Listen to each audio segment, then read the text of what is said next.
नमस्कार दोस्तों, आपके अपने YouTube चैनल कायो सेंटर में आप सभी का स्वागत है। आज इस वीडियो में हम बात करेंगे यूपीएससी फॉर्म में ओबीसी एनेक्जर के बारे में,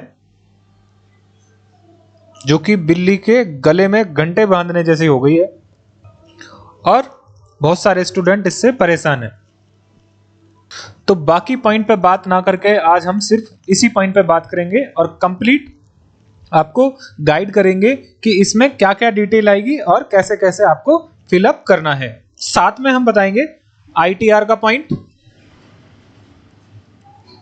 कि आईटीआर में पिछले साल के जो 3 साल का डिटेल मांगी इनकम की वो कैसे भरना है, क्योंकि ओटीआर जो आपको करना है वो करीब 75% है जो फॉर्म का है, क्योंकि जो भी फॉर्म भरा जा रहा है इसमें ओटीआर में 75% आपसे डिटेल पूछी जा रही है और जो भी सर्टिफिकेट है वो अपलोड किए जा रहे हैं। तो आपको ओटीआर ही बस देख के करना है। और मैं आपको सजेस्ट करूंगा जब भी आप फॉर्म अप्लाई करें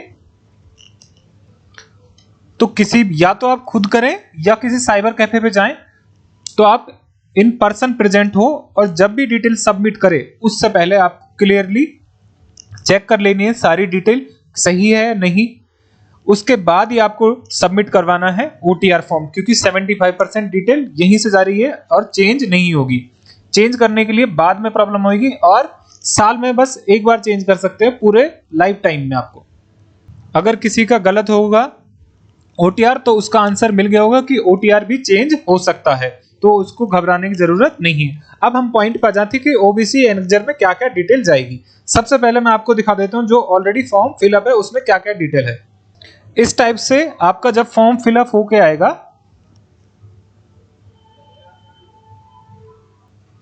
इस टाइप से आपका फॉर्म फिलअप हो जाएगा और करीब 17 पेज की आपको ये फॉर्म निकलेगा पीडीएफ, जिसमें 11 नंबर या 12 नंबर पे आपके पेज में ही आएगा ओबीसी एनेक्जर। यहां आपकी डिटेल आएगी, कैंडिडेट का नाम, जो स्टूडेंट फॉर्म भर रहा है उसका नाम आएगा, यहां आपका एप्लीकेशन नंबर, फादर नेम और date of birth. Date of birth के लिए आपको पैन कार्ड यूज कर सकते हो। अगर किसी केस में पैन कार्ड नहीं है और पैन कार्ड बनाना चाहता है तो इनकम टैक्स की वेबसाइट पे इंस्टेंट पैन अप्लाई कर सकता है और वहां से वो पैन नंबर जनरेट हो जाएगा और आधार के बेस पे ये कोई इशू नहीं आएगा और 1 घंटे के अंदर पैन कार्ड बन जाएगा। तो यहां जिसके पास पैन कार्ड नहीं है वो परेशान हो रहा है, तो यहां उसका भी आंसर मिल गया होगा कि पैन कार्ड नहीं है तो पैन कार्ड कैसे लेकर आए। नेक्स्ट बात करते हैं कि इसमें डिटेल क्या भरेंगे हम। पैन कार्ड के बेस पे आपके पेरेंट्स की डिटेल मांगी है कि उनका पैन नंबर क्या है और उनकी डेट ऑफ बर्थ क्या है, तो आप पैन नंबर से डेट ऑफ बर्थ भर सकते हैं। जैसे कि आप यहां देखोगे तो फर्स्ट परफॉर्मा मांगा है कि आपको ओबीसी कैंडिडेट का है तो आपकी पेरेंट्स की डिटेल बताएं कि उनका डेट ऑफ बर्थ क्या है और उनके पास पैन कार्ड है या नहीं। अगर नहीं है तो नो करके क्लिक कर सकते हो आप, और अगर आपको बनाना है तो उसके लिए हमने बता दिया कि आप इनकम टैक्स की साइट पे इंस्टेंट पैन अप्लाई कर सकते हैं। अगर नहीं पता तो कैसे होता है आप कमेंट कर सकते हैं, मैं बता सकता हूं वो कैसे होगा। इसके बाद पैन नंबर डालना है, यहाँ पे पैन नंबर 10 डिजिट का होगा। सेम आपके मदर की डिटेल डालनी है, यहां डेट ऑफ बर्थ डालनी है, पैन नंबर है तो यस और यहां पैन नंबर। अब इसके बाद जो नेक्स्ट है, सबसे बड़ा जो आपको दिक्कत आ रही है यहां आ रही होगी कि प्रोफेशन में क्या भरें। तो यहां मैं अगेन एक चीज क्लियर कर देता हूं कि जो भी स्टूडेंट है अगर उसके पेरेंट्स लेबर वर्क है, लाइक किसी भी गवर्नमेंट जॉब में नहीं है, ना तो मदर ना फादर और ना ही कोई उनके पास कोई जमीन है, तो उनके लिए जस्ट सिंपल है, आपको बिल्कुल परेशान होने की जरूरत नहीं है। जस्ट नो नो करना है और सारी डिटेल ऑटोमेटिक हो जाएंगी। अब यहां जो बड़ा प्रॉब्लम है वो है जिनके पेरेंट्स या तो गवर्नमेंट सर्विस में है या कोई प्रोफेशन में है।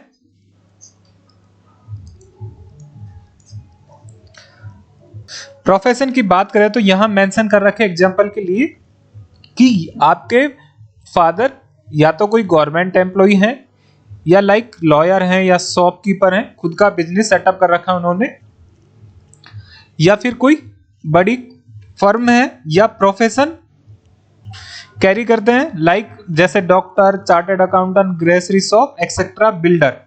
अगर इनमें से कोई है तो आपको यस करना है और अगर नहीं है तो नो करना है। जैसे कि हमने बोला कि स्टूडेंट क्या है, जिनके पेरेंट्स क्या है, लेबर वर्क करते हैं या नॉर्मल, जो इस कैटेगरी में नहीं आता है तो उनके लिए जस्ट सिंपल फॉर्म में आपको बिल्कुल हेजिटेशन नहीं होना है और आपका फॉर्म आराम से अप्लाई हो जाएगा।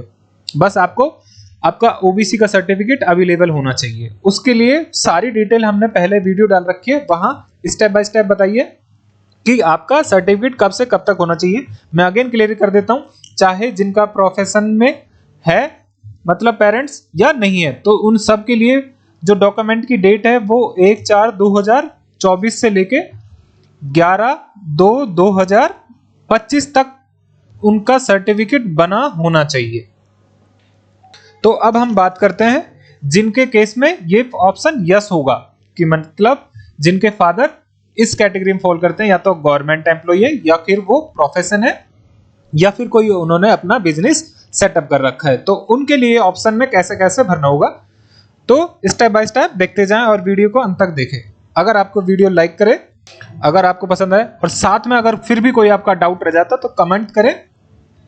तो हम बात करते हैं कि यहां हमने ऑप्शन यस कर दिया। जैसे यस करेंगे तो ये ऑप्शन आपको ऑटोमेटिक ओपन हो जाएगा, और अगर आप नो भी करोगे तो भी ऑप्शन यस होगा ये वाला। तो यहां आपको डिटेल कंपलसरी भरनी है। अगर नो करते हैं तो यहां जैसे कि हमने बताया कि उसके फादर क्या करते हैं, लेबर वर्क है, तो यहां आपको करना है लेबर।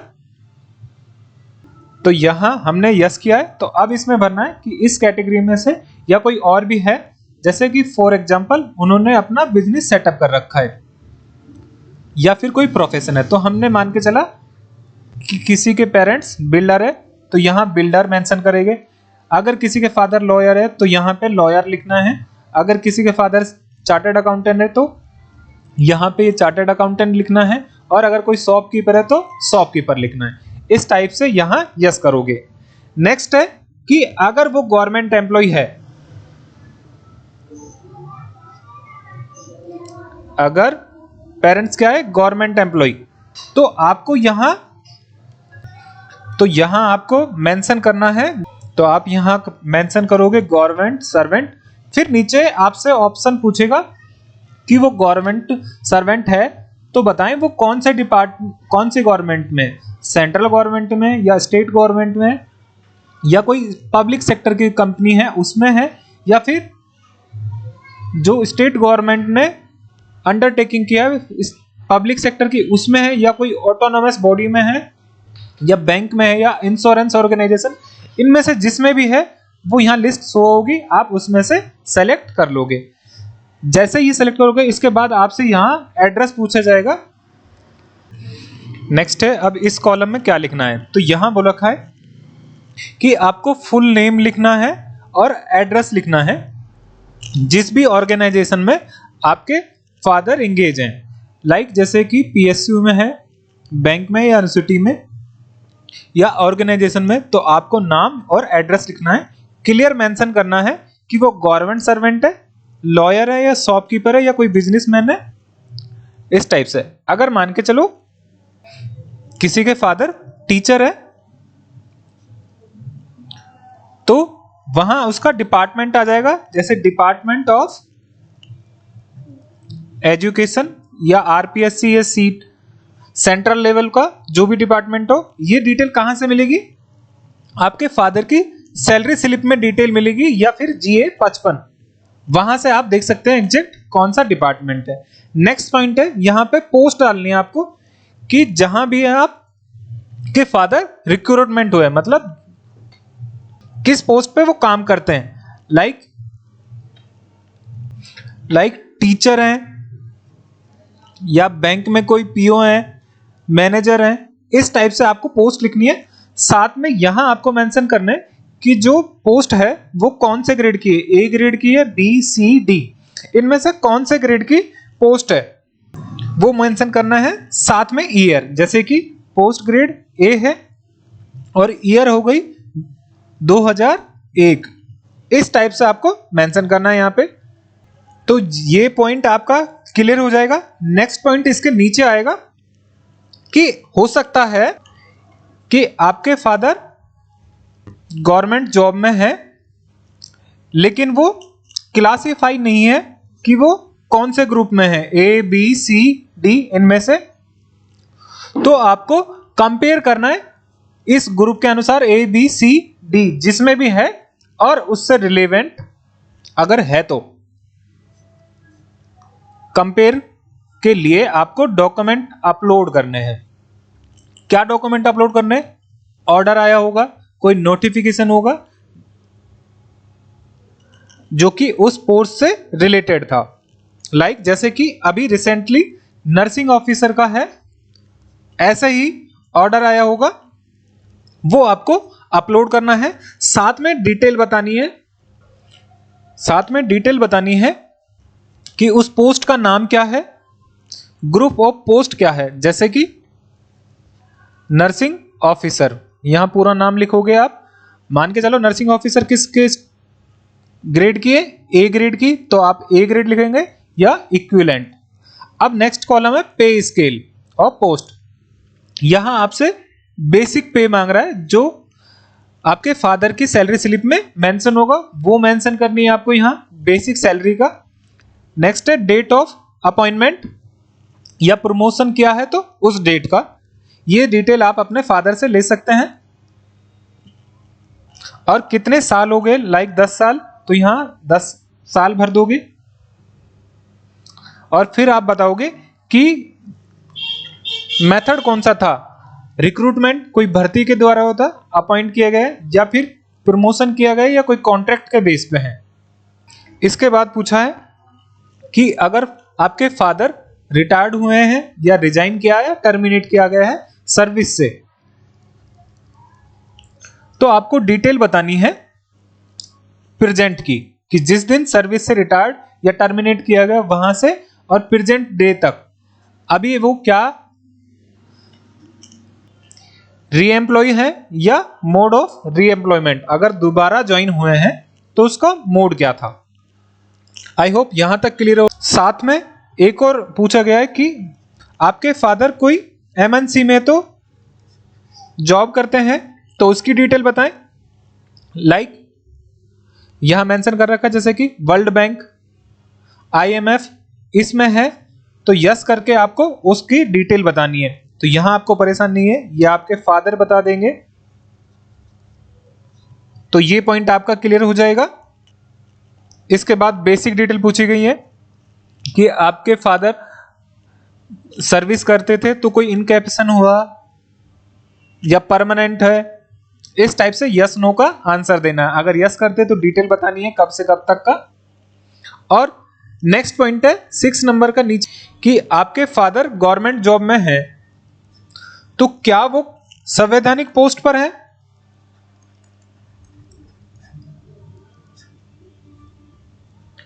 यस तो डिटेल देनी है, अगर नो तो आगे बढ़ना है। अब यहां जिनको नहीं पता संवैधानिक पोस्ट क्या होती है, मैं वो क्लियर कर देता हूं कि अगर आपके फादर किसी जुडिशरी में है, जज हैं, या फिर यूपीएससी में आईएएस आईएफएस है, कैग डिपार्टमेंट में है, ऑडिट डिपार्टमेंट में हायर अथॉरिटी पे है, या फिर अटॉर्नी ऑफ जनरल है, अगेन न्यायपालिका में, या फिर ये स्टेट लेवल या सेंट्रल लेवल, दोनों में से किसी। अगर इनमें से है तो यस करना है, अदरवाइज नो करना है आपको। इसके बाद बोला है कि 7 नंबर में अगर आपके फादर रैंक होल्डर है एयरफोर्स में, पैरामिलिट्री में, तो उससे रिलेटेड आपको डॉक्यूमेंट अपलोड करने हैं और अपॉइंटमेंट ऑर्डर अपलोड करना है। Just simple. अब जिस प्रकार से आपने आपके फादर की डिटेल भरी है प्रोफेशन की, सेम पेज डिट्टो ऑप्शन नीचे आपके मदर की डिटेल मांगेगा कि मदर का प्रोफेशन क्या है। तो वहां भी अगर वो इस कैटेगरी में फॉल करते हैं, मतलब गवर्नमेंट एम्प्लॉय हैं या कोई बिजनेस पर्सन है या कोई प्रोफेशन है, तो यस करना है। बाकी जैसा आपकी फादर की डिटेल भरी है सेम वैसे भरोगे। और अगर वो हाउसवाइफ है या लेबर वर्क है नॉर्मल, तो यहां आपको नो करना है। और नो करने के बाद यहां जैसे हाउसवाइफ है तो यहां हाउसवाइफ करना है। बाकी ऑप्शन ये ऑटोमेटिक डिसेबल हो जाएंगे, यहां आपको कुछ नहीं भरना है। अब नेक्स्ट पॉइंट है ईडब्ल्यूएस हो या ओबीसी, इनकम क्राइटेरिया कि आपको पिछले 3 साल की इनकम की डिटेल बतानी है ईयर वाइज। वो कैसे भरनी है, जैसे कि ये यहां सबसे पहले पूछा है कि आपको एनुअल इनकम बतानी है, मतलब पूरे साल की इनकम बतानी है आपके फादर की, और सेम प्रोसीजर आपके मदर की डिटेल बतानी है। तो दोनों की ये डिटेल भरनी है। तो अभी जैसा मान चलो ये हो गई फादर की, तो यहां पूछा है इनकम फ्रॉम सैलरी, तो यहां इनकम का मतलब हुआ टैक्सेबल इनकम। मैं क्लियर कर देता हूं आपको यहां पे। टैक्सेबल इनकम का मतलब जैसे फॉर एग्जांपल आपके पापा की सैलरी हुई 7,50,000 और इसमें से डिडक्शन मिल जाता है 50,000, तो नेट जो इनकम बचेगी वो बचेगी 7 लाख। अब इसके अलावा कोई और भी इनकम नहीं है तो नेट इनकम आ जाएगी 7 लाख रुपए, इस टाइप से। तो ये आपकी नेट इनकम हो जाएगी। तो यहां सैलरी फ्रॉम इनकम आप यहां भर दोगे जो भी आपकी इनकम है, जैसे अगर 2 लाख है तो 2 लाख, 3 लाख है तो 3 लाख, इस टाइप से आप भर दोगे। ध्यान रहे आपका क्राइटेरिया ओबीसी के लिए कितना है, 8 लाख है। अगर आपके 8 लाख से कम इनकम है फैमिली की तो आप ओबीसी कैटेगरी में फॉल करोगे, क्रीमी लेयर के नॉन क्रीमी लेयर में। अदरवाइज आपके फादर इनकम या फैमिली की इनकम 8 लाख से ज्यादा होती है तो आप क्रीमी लेयर में माने जाओगे। अब फैमिली का मतलब यहां भी मैं क्लियर कर देता हूं, फैमिली में कौन कौन शामिल किया जाएगा। फैमिली में खुद जो कैंडिडेट है, उसके पेरेंट्स और उसके भाई बहन अगर वो अनमैरिड है तो, और इंडिपेंडेंट इनके ऊपर। तो इनकी इनकम टोटल कितनी होनी चाहिए, 8 लाख होनी चाहिए। इससे कम है तो वो ओबीसी, नॉन क्रीमी लेयर या फिर ईडब्ल्यूएस में फॉल करेंगे। ईडब्ल्यूएस के लिए ये कैटेगरी के लिए उन्होंने असेट और इनकम सर्टिफिकेट के लिए रखा गया है। चलिए ये बेसिक पॉइंट क्लियर हो गया। अब बात करते हैं हम income from agriculture. Again income word किया है तो यहां आपको टैक्सेबल इनकम रखना है, ग्रॉस इनकम नहीं मांगा है। इनकम का मतलब टैक्सेबल इनकम। ऐसे ही income from other source. Other source में मतलब लाइक आप कोई इंटरेस्ट या कमीशन इस टाइप का, जैसे कि एजेंट वाले होते हैं एलआईसी एजेंट, उनसे जो कमीशन मिलता है अलग से, इन सब से इनकम की अदर सोर्स इनकम मानी जाती है। तो यहां आपको भरनी है फाइनेंशियल ईयर 23-24 की, 22-23 की, ये करंट ईयर, ये इससे पिछला ईयर और ये इससे पिछला year, for the purpose of OBC non creamy layer. तो जैसे मान चलो पिछले साल जस्ट जो अभी गया था फाइनेंशियल ईयर 23-24, उसमें इनकम है आपकी 1,25,000 या ज्यादा या कम, उससे कम या ज्यादा, इस टाइप से आप रिकॉग्नाइज करोगे। जैसे फॉर एग्जांपल किसी के फादर की इनकम 18,000 रुपए या 20,000 रुपए महीने है तो साल की इनकम उसकी हो जाएगी 2,40,000 रुपए। तो यहां वो मेंशन कर देगा 2,40,000 और कम हो रही है तो यहां कम मेंशन करेगा, ज्यादा है तो ज्यादा। आई होप ये पूरा कंसेप्ट आपको क्लियर हुआ होगा यहां तक। फिर भी कोई डाउट रहता है इसमें तो आप नीचे कमेंट कर सकते हैं और अपना क्वेश्चन पूछ सकते हैं। नेक्स्ट पॉइंट पूछा है, क्या आपके फादर आईटीआर फाइल करते हैं। आईटीआर का मतलब इनकम टैक्स रिटर्न, आपको एक ऑनलाइन फॉर्म फाइल करना होता है जिसमें आपको डिटेल भरनी होती है कि पूरे साल भर हमने इतना कमाया और इसकी एक डिटेल, एक फॉर्म मिलेगा। अगर हाँ तो यस करना है, अदरवाइज नो करना है। अगर आपने यस किया, मैक्सिमम केस में हो सकता है आप यस वाले कैटेगरी में हो, तो फिर क्या करना है, फिर आपसे पूछा जाएगा क्या पिछले 3 साल की जो ITR है आपके फादर की, क्या आपके पास अवेलेबल है अभी अपलोडिंग के लिए।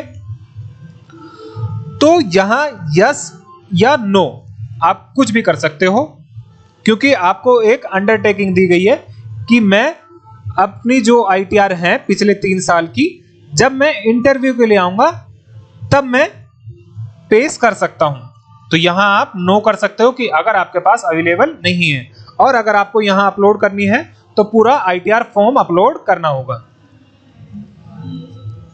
आई होप आपको ये यहां तक की जानकारी से आप संतुष्ट होंगे और आपको ये वाला टॉपिक भी समझ में आया होगा कि इस पॉइंट में क्या क्या डिटेल आएगी।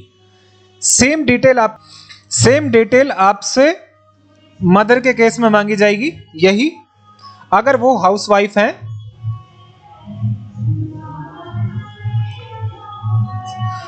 तो इन सब में 0 कर देना और रिटर्न में नो करके, और यहां तीनों में नो आ जाएगा। जैसे ही आप ये सारी डिटेल सबमिट फिल कर दोगे तो आपसे ये पूछेगा कि आपका OTR सबमिट करना है, और आपके जितने भी पॉइंट है वो सब पे टिक टिक आ जाएगा ऐसे ग्रीन मार्क से कि आपने ये पॉइंट भर दिया, ये पॉइंट भर दिया, ये पॉइंट भर दिया, इस टाइप से। और लास्ट का आपका OBC एनेक्जर भी कंप्लीट कर दिया है। अंडरटेकिंग में मैं बता देता हूं, अंडरटेकिंग में कुछ नहीं, एक प्रिंट आउट निकलेगा PDF का, जस्ट उसमें आपका नाम, फादर का नेम और आपका एड्रेस देके नीचे साइन करने। अंडरटेकिंग बस ये है। उसमें बोला गया है कि आप OBC कैटेगरी में कवर होते हो और नॉन क्रीमी लेयर में है, उसकी सारी कंडीशन आप पूरी करते हो। जैसे कि स्टार्टिंग में जब 1993 में आया था मंडल कमीशन से रिलेटेड, वहां क्राइटेरिया रखा गया था स्टार्टिंग में 1 लाख इनकम, उसको बढ़ा के फिर 240 करा गया, 6 लाख कर गया, और अब प्रेजेंट में 8 लाख है। तो आप 8 लाख की इनकम में के अंदर हैं और आप OBC में नॉन क्रीमी लेयर है। अगर ये सारी डिटेल आपकी कंप्लीट हो जाती है तो यहां आपको एक प्रिंट आउट मिलेगा जो कि अगेन 16 से 17 पेज का होगा, जिसमें आपकी ये सारी डिटेल होगी, personal address, parental, educational, employment, sign, photo, document और OBC का एनेक्जर। अब सबमिट करने से पहले ये आप प्रिंट ले गए या PDF में रखें और इसको क्लियरली 10 से 15 मिनट आराम से, जितना आपको टाइम लगे वो टाइम ले और सारी डिटेल पढ़ें एक बार। जैसे ही सारी डिटेल आपको लगे ओके है तो आपको एग्री करना है। अगर लगे आपको कुछ चेंज करना है तो डोंट एग्री पे करना है, और जिसमें आपको करेक्शन करना है इन सब में से वो आप करेक्शन कर सकते हैं। अगर लगे आपको सारी चीजें ओके हैं तो आप एग्री पे टिक करोगे। जैसे आप सबमिट करोगे तो आप ये मान के चलना आपने करीब 75 से लेके 80% तक आपका फॉर्म कंप्लीट कर लिया है। इसके बाद जस्ट आपको फीस पेमेंट करनी है और आपका एग्जाम सेंटर सेलेक्ट करना है। बाकी डिटेल कोई ऐसी रिलेवेंट नहीं है जिससे आपको परेशान होना पड़े। तो हमने वो सबमिट कर दिया। उसके बाद सेकंड स्टेप पे आ जाएंगे, आपको रजिस्ट्रेशन जो हो चुका है, यहां आपको डिटेल शो कर देगा, आप सारी डिटेल पढ़ लोगे और इसके बाद आपसे नीचे ऑटोमेटिक ये डिटेल जो आपने भरी थी वहीं से सर्टिफिकेट वगैरह सारे सेलेक्ट कर लेगा और नीचे जस्ट आपसे पूछा जाएगा। इसके बाद नीचे आओगे और सारी डिटेल ऑटोमेटिक फिलअप आएगी। यहां आपको 2-3 चीजें भरनी होंगी। जस्ट एक तो ये पॉइंट भरा जाएगा आपसे कि आपने एजुकेशन में कौन सी डिग्री हासिल कर रखी है, ग्रेजुएशन कर रखी है, और ग्रेजुएशन कर रखी है तो कौन से सब्जेक्ट में कर रखी है। एक तो ये पूछा जाएगा पूरे फॉर्म में नीचे, और इसके बाद आपसे पूछा जाएगा कि आपकी परसेंटेज कितनी बनी है। तो यहां आपसे परसेंटेज एग्रीगेट लेगा। जैसे फॉर एग्जांपल अगर आपकी 60.12 बनी है तो यहां आपको एग्जैक्ट ये राउंड ऑफ हटा के 60% लेगा। इसके बाद आपसे पूछा जाएगा कि आपने कोई अटेम्प्ट दिया है इससे पहले तो उसके नंबर बताएं। कि आपने कितने अटेम्प्ट दिए, 1 2 0 जैसा भी है। इसके बाद आपसे पूछा जाएगा कि आपको एज रिलेक्शन चाहिए, यस और नो, इनमें से टिक करोगे। और इसके बाद आपसे पूछा जाएगा कि आपको कौन से लेवल का एग्जाम में सेलेक्ट होना है। तो यहां आपको मेंशन कर देना सिविल सर्विस, और यहां आपकी आधार कार्ड आ जाएगा, डॉक्यूमेंट। यहां देखो जो आपने ओटीआर में सबमिट करे थे डॉक्यूमेंट, वो सारे के सारे यहां हाइपर लिंक आ रहे हैं। आप इस पे टिक करोगे तो आपका डॉक्यूमेंट ओपन हो जाएगा। फिर नीचे आपसे जस्ट पूछा जाएगा कि सेंटर बताएं, आपको सेंटर कहां रखना है आपका, और जो एग्जाम का होगा आपको उसमें लैंग्वेज कौन सी सिलेक्ट करनी है। साथ में आपसे यहां पूछा जाएगा कि आपको ऑप्शनल सब्जेक्ट कौन सा रखना है। जो आपका 6 या 7 नंबर का पेपर होगा तो वो आपको सब्जेक्ट बताना है, और उसका मीडियम बताना है, हिंदी या इंग्लिश, कौन से में रखना है। और अगर आप इन स्टेट से या यूटी में से हैं, मणिपुर, मेघालय, इनमें, तो यस करना है, और नहीं तो नो करना है। नो करने के बाद आपसे पूछा जाएगा कि लैंग्वेज कौन सा रखना है। अगर यस करते हो तो यहाँ की लैंग्वेज वो सेलेक्ट करने के लिए मांग सकता है। अब आपका फॉर्म करीब 90% भर चुका है, और यहां आपसे पूछा है अगर इनमें कुछ सुधार करना है तो उस पर टिक करें, अदरवाइज कैप्चा फिल करें और एग्री करके आगे बढ़ें। जैसे आपसे आगे बढ़ोगे तो आपसे पूछा जाएगा कि आपको इसमें चेंज करने के लिए कोई ऑप्शन नहीं दिया जाएगा, कृपा करके सारी डिटेल एक बार जांच ले, उसके बाद ही ओके पे क्लिक करें। तो हम यहां सारी डिटेल अगेन वापस देखेंगे और उसके बाद ओके करेंगे। तो इसमें हमने ज्यादा डिटेल नहीं भरी है, सिर्फ सेंटर भरा है, मीडियम भरा है और सब्जेक्ट और क्वालिफिकेशन। तो जस्ट आप 1 मिनट में चेक करोगे और ओके पे टिक करोगे। जैसे आप ये सबमिट कर दोगे तो आपको ऐसा मत सोचना कि आपका फॉर्म भर गया। फॉर्म आपके 4 पार्ट में भरना है। तो अभी आपके 2 पार्ट कंप्लीट हुए। आपको यहां दिखेगा एप्लीकेशन स्टेटस, यहां चेक करना है कि अभी फॉर्म सबमिट हुआ है या नहीं हुआ है, यहां पे टिक करना है।